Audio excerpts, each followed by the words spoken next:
Në Kosovë, policia përdori gazin lotësjellës dhe topa uji për të shpërndar protestuesit e lëvizjes Vetëvendosje, e cila kishte planifikuar të bllokonte 2 vendkalime kufitare me Serbinë në funksion të zbatimit të masave të ndërsjella politike, ekonomike dhe tregtare me Serbinë, siç u shpreh kjo lëvizje.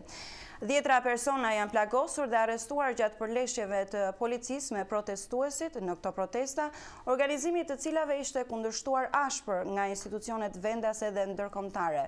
Po lidhemi tani me korespondentin ton në Prishtinë, Besim Abazi, i cili ndoqi nga afër protestën në Podujev në veri të Prishtinës. Besim, si paraqitet situata aktuale pas zhvillimeve të sotme?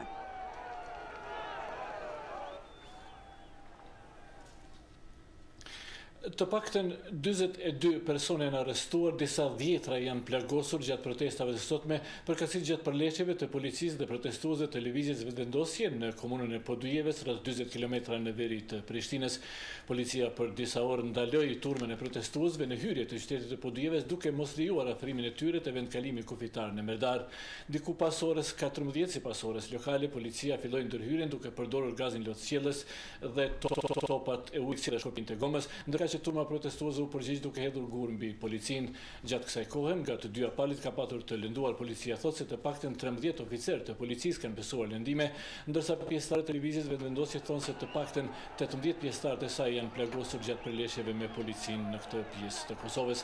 Policia para pak çastesh ka konfirmuar se të paktën 42 persona janë ndaluar nga ana e saj gjatë përpjekjeve për të shpërndarë protestuesit. Në këtë çast, kur po raportojmë, grupe të vogla protestuesish edhe më tej po vazhdojnë të qëndrojnë në disa pjesë në rrugën që lidh Prishtinën me vendkalimin kufitar ndërmjet Kosovës dhe Serbisë në Merdare, por policia thotë se situata është vënë në kontroll.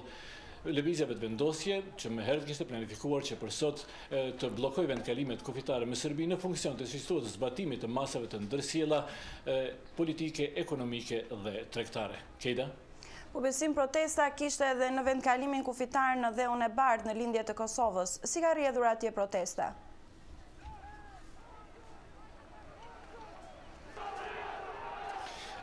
Para vetëm pak çastesh para se të bëjmë këtë lidhje së bashku, u bë ditur se policia ka filluar ndërhyrjen për shpërndarjen e protestuesve edhe në vendkalimin kufitar tek Dheu i Bardhë në lindje të Kosovës, ku gjatë tërë ditës nuk ka pasur incidente dhe nuk ka pasur përplasje.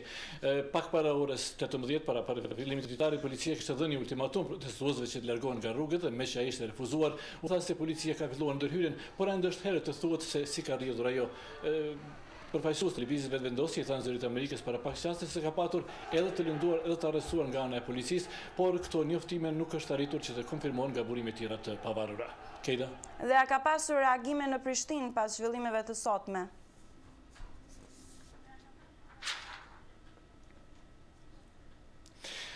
Po qeveria e Kosovës ishte ajo që e para e cila ka reaguar pas zhvillimeve të sotme dhe në një reagim të saj thuhet se ajo qëndron fuqishëm në mbështetje të policisë së Kosovës, e cila me profesionalizëm është duke mbajtur në kontroll të plot situatën. Policia po ashtu e ka dënuar dhe lëvizjen Vetëvendosje duke e bërë përgjegjëse atë për akte të dhunës, duke bërë thirrje gjithashtu siç thuhet që të shmang veprimet e tjera të dhunshme. Qeveria edhe më herët kishte kundërshtuar fuqishëm planet e lëvizjes Vetëvendosje për bllokimin e vendkalimeve kufitare.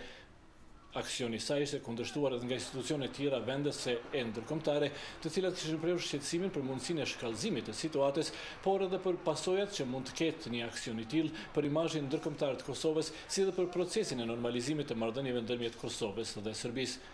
Aksioni sotëm i lëvizjes Vetëvendosje nuk është mbështetur as nga parti tjera opozitare, të cilat ndërkaq kanë bërë thirrje qeverisë së Kosovës që të ndërmarrë të gjitha masat për të shmangur çfarëdo mundësie të shkallëzimit të situatës.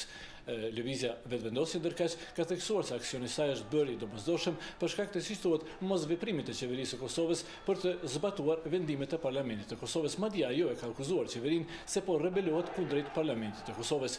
Por përfaqësues institucione vendase ndërkombëtare thanë se zbatimi i vendimeve të Parlamentit është detyrë e qeverisë së Kosovës dhe jo e ndonjë partie politike. Kejda? Po falenderojmë korespondentin ton në Prishtinë, Besim Abazi, ai ishte sot në pikën kufitare në